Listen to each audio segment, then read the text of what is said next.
You're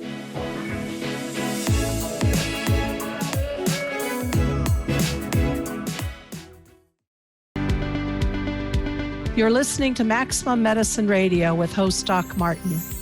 Stay tuned in or call in. You won't want to miss what's happening next. How do you step into your maximum potential? How do you connect your spiritual drive with your physical path? Stick around as Doc Martin takes listeners on a journey through the seen and unseen, the accepted and the unbelievable. Get ready to meet the maximum you the world needs on Maximum Medicine Radio with Doc Martin now. Hi, everybody. I'm Doc Martin, Maximum Medicine, and Joseph Selbie is with me today. And why do we like that? Because this gentleman has touched the field of consciousness for many, many years.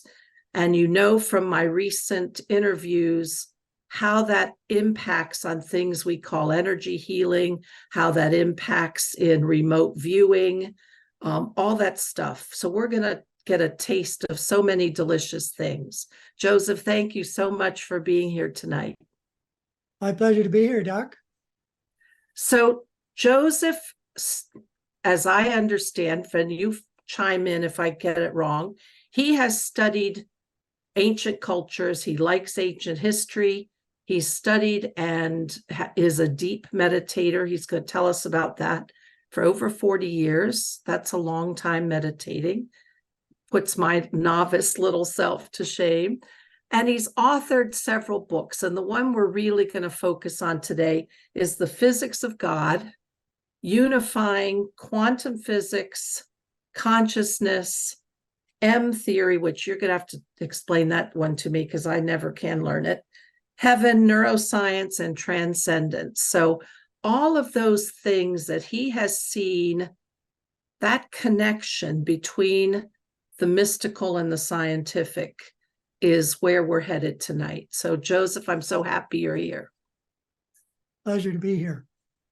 So I was telling Joseph before we opened up the show and where I want to start with this. Joseph lives in Ananda, an intentional spiritual community. And many of you read the book Autobiography of a Yogi by Paramhansa, I'm not sure I'm saying that right, Yogananda.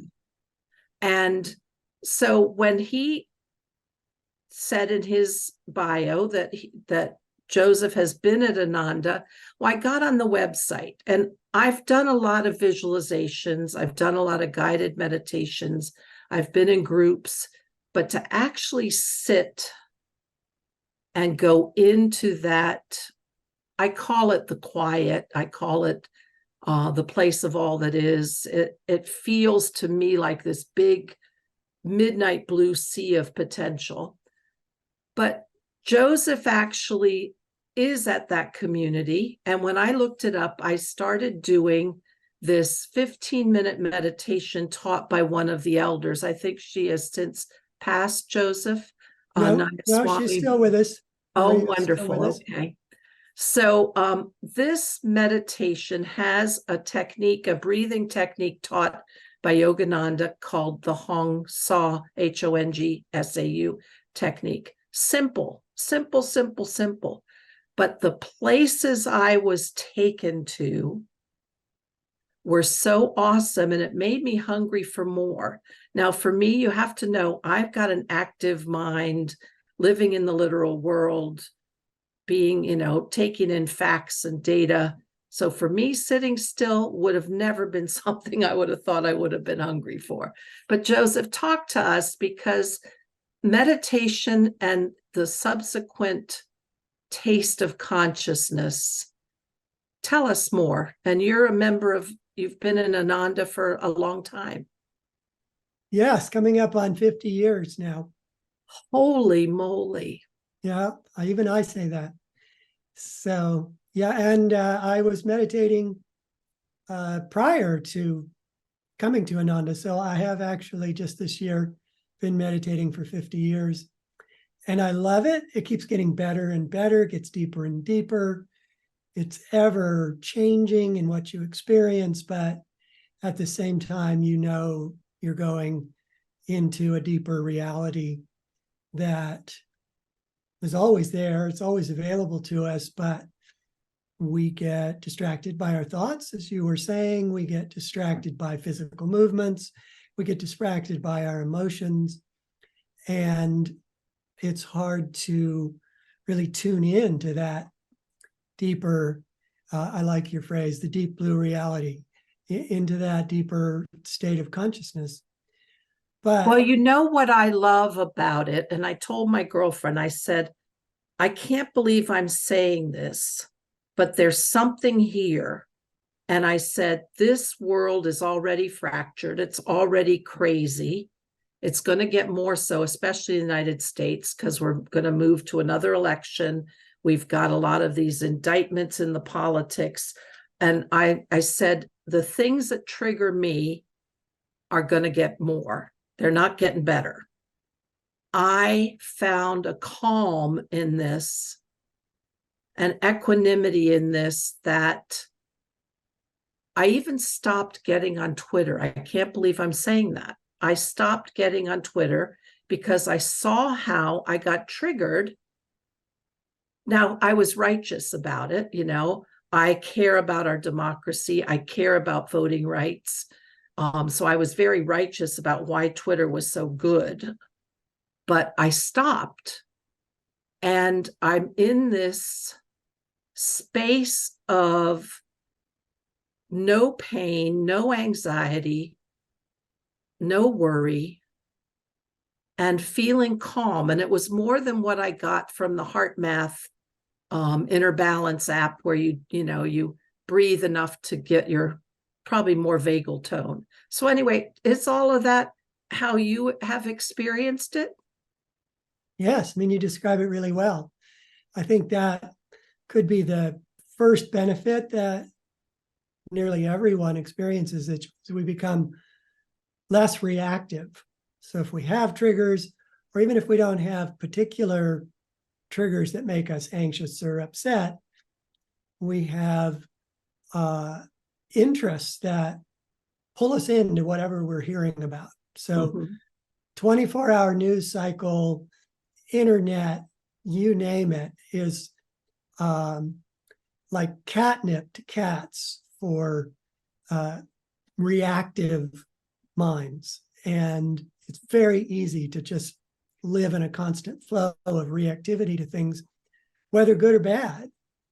But when it is bad and we want to get away from it, we find that we've trained our brain to be reactive, right? We've made it a habit of how we live. So one of the things that meditation does for us is it retrains the brain to be less reactive, more calm.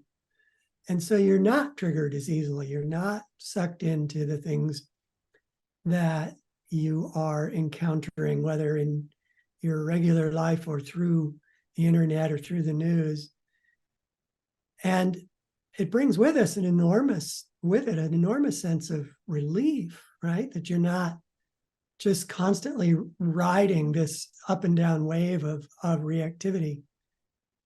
Well, And you know that's just the how beginning. it personally affected me, and we'll just touch on this briefly, and then we're going to take a break. I work in a medical clinic, and I work in a political and demographic area of the country where the politics are not the same ones I hold for the most part. And people are stressed by finances, by the worry that the government's going to do them wrong, all of these things that have got them feeling fearful. And I noticed after 2 weeks of this, I could stay present with my patients and not be caught by the catnip that usually gets Sharon. Oh my. Yeah, and that is a perfect example of one of the core benefits of meditation, is that you don't get caught. It's not as if you become indifferent. It actually allows you to be more compassionate to people.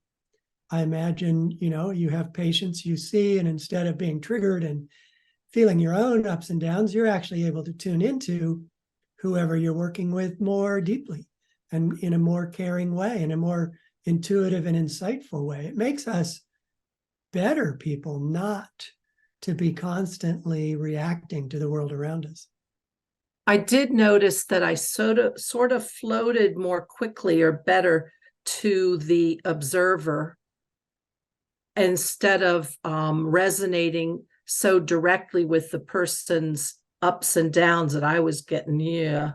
But anyway, that's cool. I really like that. Let's take a short break because this is a good breaking point, and then we'll come back and we're going to talk more about Joseph's book, The Physics of God, and he's going to tell us about quantum physics and the things I don't totally understand, but we'll be right back.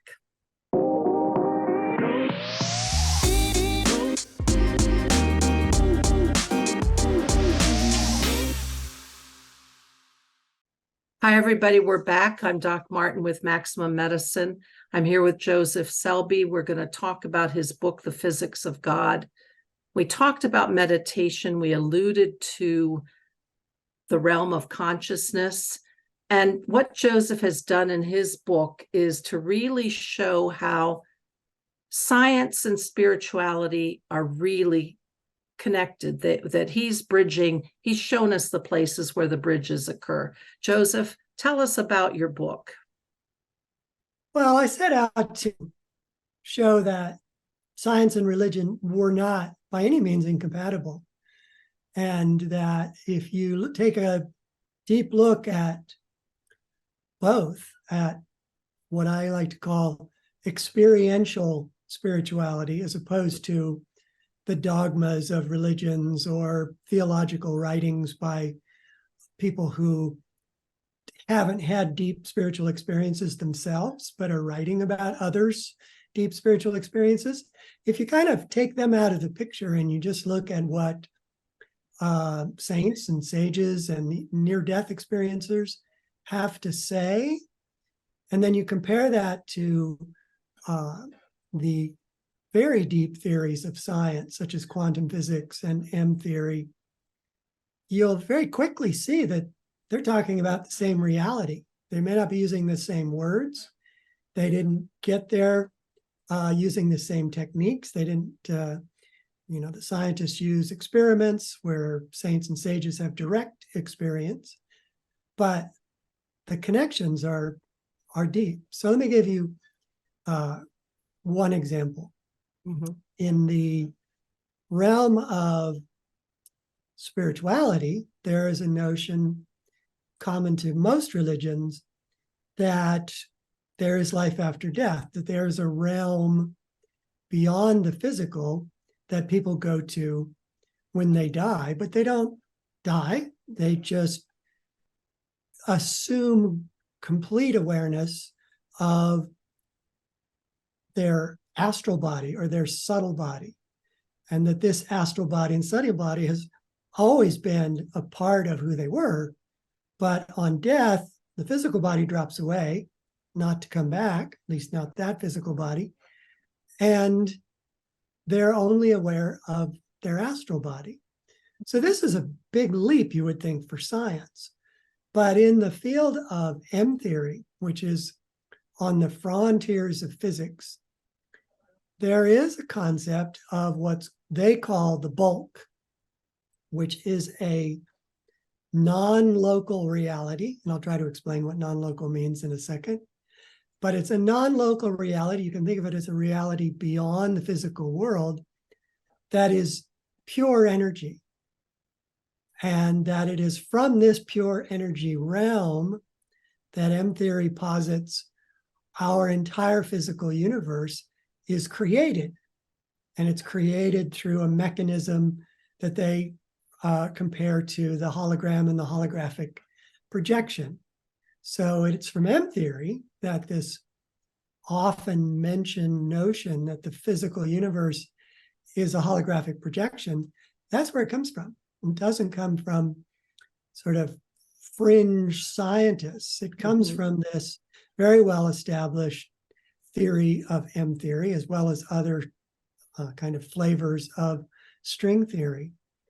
And this idea that the physical universe is produced from this non-local universe is a tenet that you'll find in all experiential spiritual teachings.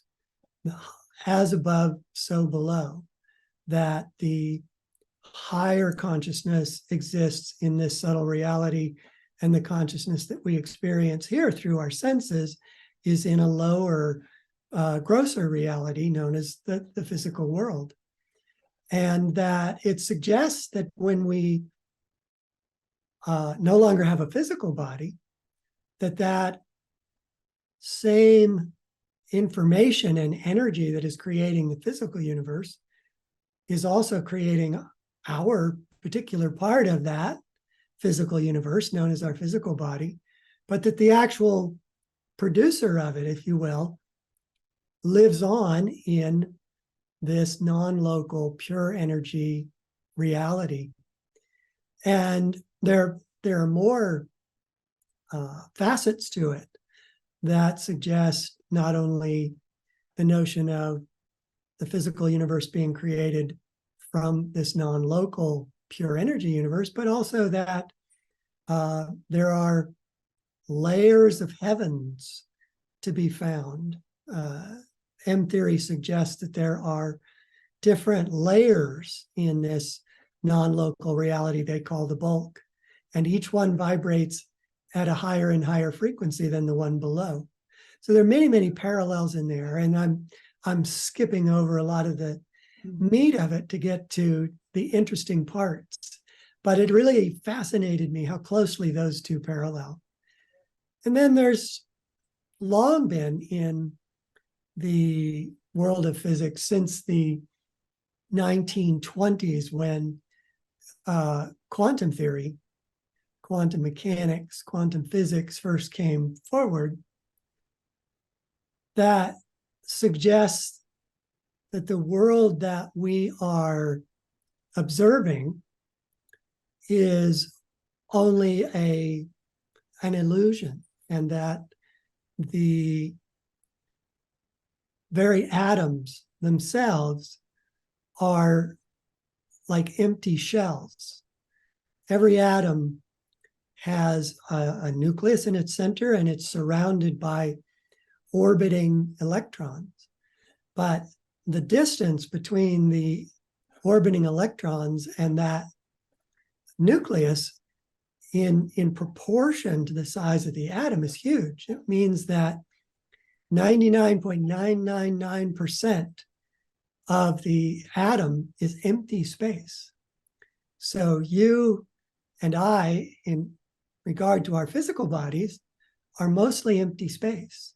And what is an empty space is actually energy. Electrons are energy, the nucleus is energy. And so what we think of as this solid material reality of our physical body and of the world around us is actually just energy. It's just vibrating energy that is maintaining a particular pattern. And what's making that pattern stable is, again, this non-local energy that is beyond the physical universe, that is holographically projecting our physical body. So I want to bring this around to the little bit I understand. I interviewed Professor Irvin Laszlo early this summer, and we talked about the universal information field. Mm-hmm. And that is perhaps what you call the bulk. Or the intelligence that's in the bulk. Yes. Okay. And I try to extrapolate that to, I also interviewed Stefan Schwartz, who had a personal experience when he was young of seeing a shamanic healer heal the wounds of two young men as he waved a feather over these gashes in the young men, and watching it, physically watching it over the course of 10 minutes heal up. And we talked about that concept of healing, and Professor Laszlo and Dr. Maria Sagi talked about this in another interview I did, that we have the information, we have the template, which has, it's pluripotent. It has the ability to be anything. And perhaps what the healing is doing is, in a sense, changing the reality. Can you explain it in a better way? Well, I think you've done a good job of explaining it, actually, but I'll extend it. That the holographic principle says that our physical body is a holographic projection, and it's being projected from this non-local hologram, which you can think of as your subtle body, you can think of it as your astral body, and it's continuously projecting. It doesn't just create your physical body once and then the effect is go and then go away. Mm-hmm. We are being continuously created by our subtle body. And so you can think of the subtle body as the intelligent field. You can think of it as the mechanism of creation, that is where the template resides, and then the physical creation is the result of that. But because it's continuously happening, in a way, to just kind of change your perspective on things, is we're continuously being healed. We're continuously being created.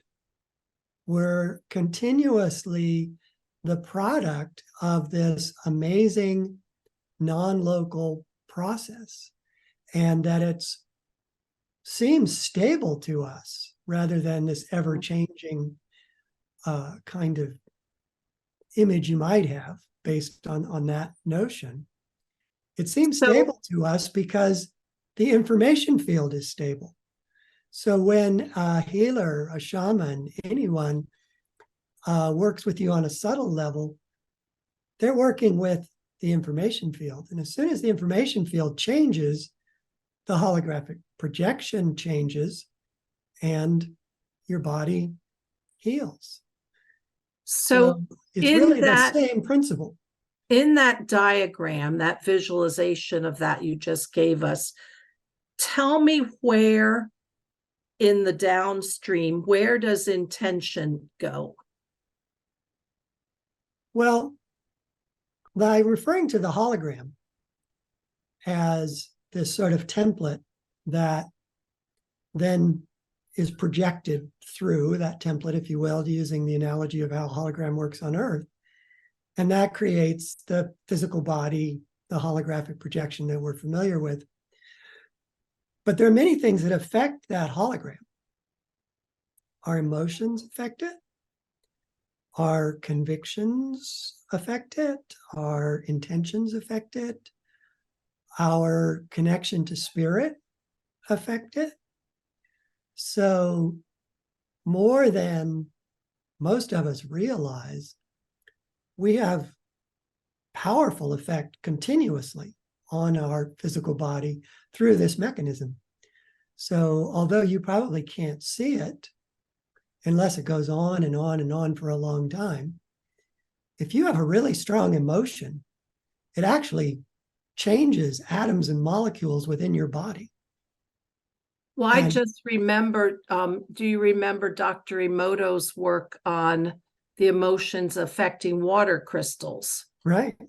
Same principle. Yeah. Yeah.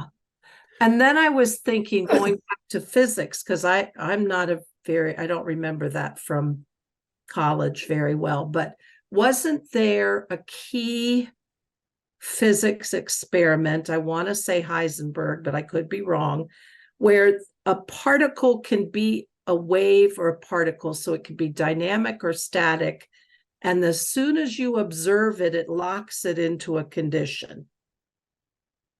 Yes, that's known as the intelligent observer effect. Okay. And I think that is also happening. So put it this way, if there's no one, including ourselves, observing our body, which would be the case if we're asleep, then the holographic projector no longer works. It no longer has to work. But as soon as we wake up, the holographic projection springs to life, and the energy that is, throughout reality starts behaving as matter again. So all those electrons that are spinning around atoms instantly begin the dance again as soon as we observe our body. This is really hard for most people to take in, that we're not physically here when we're not being observed, but we are in our template, in our astral subtle body, still like a movie playing in a hard drive on a computer, but the screen is shut off. The movie goes on. So if we're processing food, or we're healing wounds, or we're, detoxifying, or if we're fatigued, all of those things still play out in this kind of movie-like template, holographic template that remains in the astral regions, is continuing to go. So the next time you're observed, you will have changed since the previous time you were observed. So when you wake up in the morning, you feel different, right? You feel refreshed. You may see progress in how your body feels in terms of healing. You may feel hungry. Your body has changed, even though you haven't observed it since you went to bed. And people often ask this, well, what if I'm with somebody and they observe me? Well, yes, but if they fall asleep, they stop observing you. And vice versa, you stop observing them. So this basically blows most people's minds. That blows my mind. But I bring it up really only to stress the fact that your body is a continuous process of creation. Whether you think it disappears when you sleep or not, it doesn't matter. But understanding that it's a continuous process of creation can help you, I think, embrace the possibility of extraordinarily rapid physical change. You can embrace the notion of miraculous healing, that someone can be, at death's door and have a miraculous experience, and they literally get up and walk. One of my favorite stories is about a woman named Barbara Kumiski, who was for 16 years experienced MS to the point where she was really ready to go to hospice. Her family was preparing her to die. Her hands were curled so badly she couldn't use them. She had no control over her bowels or urination. She couldn't walk because her legs had wasted away to almost nothing. I mean, she was really a skeleton that was still alive and badly twisted. But she had this tremendously positive spirit. She prayed for people constantly. And in one moment, in one evening, she heard a voice telling her to stand and walk. And she did. And she gained probably 50 pounds. Her muscles filled out. Her hands started working. Her feet started working. She was able to walk from her bedroom into the living room of her parents and do some ballet steps that she hadn't done in like 16 years. So how can that possibly happen if we're made out of atoms and molecules that never change? It's impossible. But there are many, many cases of situations like Barbara Kumiski's that take place. So from a scientific point of view, if that body is a holographic projection, whether wasted away or fully healthy, then it's the hologram that changes.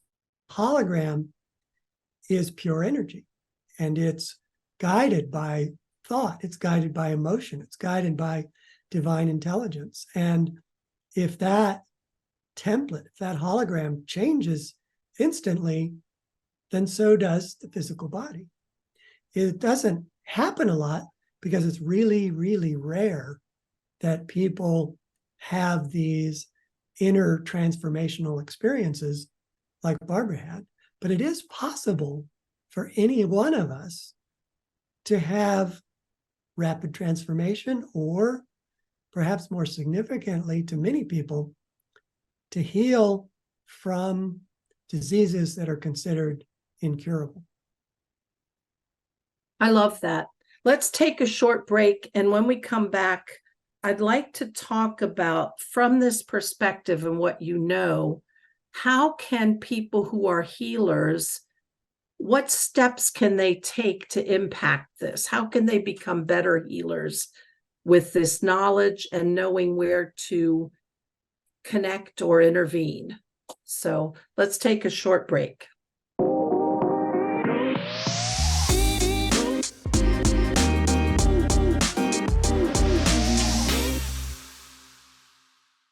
Hi, everybody. I'm Doc Martin, Maximum Medicine, back with Joseph Selbie, author of The Physics of God, The Unifying Quantum Physics and Consciousness and Heaven and Neuroscience, and we love it. So, Joseph, we have a segment left, so that's about 15 minutes, and there's two things that I want to talk about. One is how, when you've talked about this intelligence that we are constantly being created and recreated, how can healers, question number one, where and how can somebody become a better healer using these paradigms and these understandings? And the second idea that may not be so different from this is we keep hearing about how our thoughts create our reality. And if you can explain that and what you know. So any of those topics would be great to hear about. Well, let me dive into a very revealing bunch of information that comes to us from the world of multiple personality disorder. And most people are familiar with the basic idea that a person's, for one reason or another, it's usually severe childhood trauma that causes it. But for one reason and another, a person will have distinct personalities that they move into and out of throughout days, weeks, months. Some have 10, 15, 20. I've even heard of 25 different personalities. But what most people have not heard is that in many cases, when people move from one personality to another, they also experience physiological changes. Mm-hmm. So some personalities have moles and other personalities don't. Some personalities have scars and other personalities don't. One of the most remarkable ones that I know of is there was a woman who, when first identified as having this disorder, was completely blind. She had 10 personalities and all 10 personalities were blind. But over years of working with a therapist, one of the outcomes was that some of her personalities began to be able to see again, until only one of 10 personalities could no longer see. Now, the skeptics among you might think that the person is just faking it. You know, they're saying, well, I can't see anything. But there is a very specific test that you can do where you wire people up to, brain sensors, and then you flash bright lights directly into their eyes, or you do it in an MRI situation. But in either case, there will be unmistakable reactions in regions of the brain in response to that flash of light, if they can indeed see. And this woman had no reaction. So in a given day, she goes from blind to not blind. How is that possible? Well, the It's wild. fundamental difference is that each of those personalities deeply believes in their own body type, their own capabilities, whether they're sighted. There are cases where different personalities can speak different languages. But it all stems from deep level of belief, which I call conviction. You can, define conviction in various ways, but I think of conviction as something that is beyond surface conscious awareness, that you believe so deeply that you have this absolute conviction that you are something. So if that something is blind, or if that something is I have cancer, or if that something is I have diabetes, you are going to have cancer and diabetes. And I see that in my patients all the time. And I wrote a book that came out in May, Maximize Your Healing Power. And one of the topics was, you really have to shake your limiting beliefs. If you're not willing to change your belief that you are a being with chronic back pain, bad knee, if you're not willing to even entertain the possibility that you could be different, you're not going to be different. Exactly. And so that brings me to an answer to your question, which is that I think healers, as opposed to, maybe broadening it out to doctors and caregivers, but healers are really there to change beliefs. And that's the most powerful thing you can do for someone. And you can set them into a reading regimen. You can explain it to people. But I do deeply believe that what you're saying is the core truth, that if you can't get someone to change their conviction that they have a certain unwanted medical condition, they're going to keep it unless they have faith in something outside themselves that can heal it. So there are a lot of people who have tremendous faith in what I would call mainstream medicine, particularly drugs, but also surgery. And they can be told by a doctor whom they trust that taking this drug therapy or a particular surgery will heal them. And they do heal because they believe they're going to be healed. And you can And see that. the alternate is true, which I've also talked about often, is the power of the words of the doctor in particular. If you say, this is bad, the person's going to hear bad and feel bad. Yeah. No, doctors are powerful. Healers are powerful. They, stretching it out, parents are powerful. The kind of strong thoughts you plant in children's mind will stay with them the rest of their life and influence them in profound ways. So as a healer, I would say the first thing you're up against is working with someone who may or may not believe they can be healed. And if they don't believe they can be healed, then the next thing is to be able to convince them that you have some way of helping them heal themselves. Now that can be, there are theta healers, there are hands-on healers, there are faith healers, there are massage therapists, there are all sorts of people who are healers who are able to convey to their patient that what they're going to do for them is going to heal them, and the patient believes it, and the healing can take place. Yogananda, you mentioned at the beginning of the show, Yogananda, author of Autobiography of a Yogi, he said that healing is 50% the skills of the healer and 50% the belief in the patient in the skills of the healer. So they both have to be there.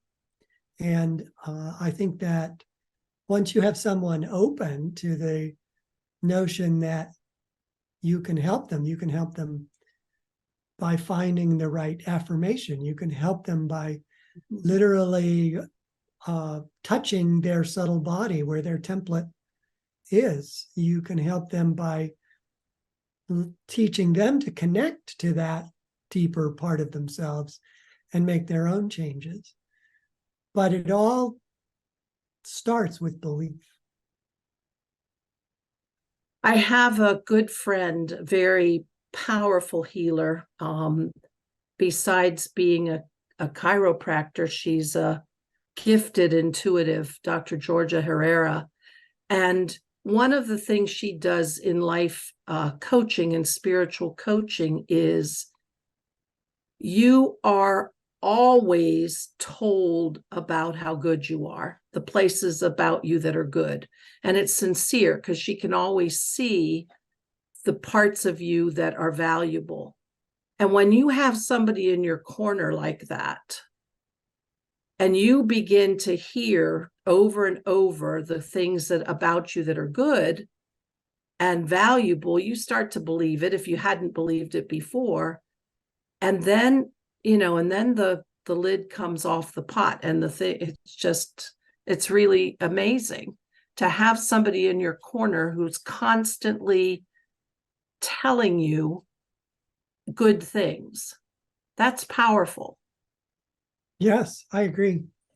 And the more trust there is there, the more power there is there to really affect change. Another area of belief, which is obviously something I've given a great deal of thought to and time to change beliefs, but another powerful belief that many people carry that prevents them from healing is that all of the kind of basic tenets of modern medicine are true, and that there are diseases that can't be cured, that certain cancers can't be cured, that diabetes can't be cured, that arthritis can't be cured, and that while medicines and surgery can alleviate pain or help the condition, it can't actually be cured. And that's what one of my biggest gripes about mainstream medicine, and why I think the alternative medicine market, which in and of itself isn't necessarily bad, but why it's captivated so many people and why it's such a big business, is mainstream medicine says, well, you've got this, so you're broken, but this medicine might get you back almost to where you were, but you're never going to get back, and you're certainly never going to exceed. Whereas alternative medicine has spent a good deal of time, I'm generalizing obviously, but saying, here's something that's going to make you super. So you're not defective, you're actually your natural self, and now we're going to make you super. And there's a whole different energy in that, isn't there? Yeah. The other aspect of alternative healing or dealing with people's beliefs is that it can be hard for the person to change their beliefs because there are emotional wounds that they need to acknowledge and embrace and release before their belief in themselves can blossom. And that, I think, is why many alternative healing routes lead people to exploring things like meditation and various psychological therapies that allow them to understand themselves better and to embrace spirit, to embrace God, to bring in a higher level of conscious awareness into their own. And sometimes those beliefs were taught to you by your parents. So when you give those up, in one sense, you may feel that you are negating your parents. And that may be a very hard step to take, to feel that you can believe differently. It's hard always to be a different person than your parents say you should be. So yeah, that's another. And I think that's how a good healer, at the very least, ought to only hold positive words and positive thoughts. And as you said, if you think you can't change, but how much these miraculous examples, how can the retinas all of a sudden work in one person that they're blind one time and not the next? I mean, that blows your brain. Right. And that's good. It should blow your brain, and it should blow out a lot of limiting sort of convictions about your own health and your own potentials for good, positive health, regardless of where you are now. So, Joseph, you've written at least one or two other books. Can you tell us briefly about those? One I wrote in 2010 is a book called The Yugas, and it's about a 24,000 year cycle of civilizational development around the world. If any of you are interested in, ancient civilizations and the anomalies in the past of, like the Great Pyramids and other things, you'll probably find the book fascinating. Now, is that the elliptical cycle? You expand for 12,000 and then you contract for another 12,000? Exactly. Yes. Cool. Yeah. That's cool. I like that stuff. And then the most recent book that was published is called Break Through the Limits of the Brain. And it focuses on what neuroscience tells us about not just how the brain works, because there are, thousands of volumes about how the brain works, but in particular, how the brain keeps us from being aware of higher consciousness. And in that book, I offer all sorts of ways, including meditation, but others, including affirmations, introspection, developing your creativity, connecting to spirit, that help you break through the limits that the brain imposes on our awareness of realms beyond the physical, of realities beyond the physical. And that kind of makes sense if you think about how when we've become material, even our brain has become material, it's kind of lost some of that expansiveness. Yeah, that'll be exciting to explore. And maybe you can come back and we'll talk about that book. That would be wonderful. Love to. Any last minute thoughts before we close up? Meditate, and then next day meditate some more. And the next day meditate after that. And check almost everything that I've talked about is real only if you make it an actual experience. And the only way to do that is to meditate deeply. And that is more transformative than anything else for your beliefs, and therefore more transformative for your health, your well-being, your intellect, your creativity, your ability to love and be loved. It is the deepest transformative practice you can engage in.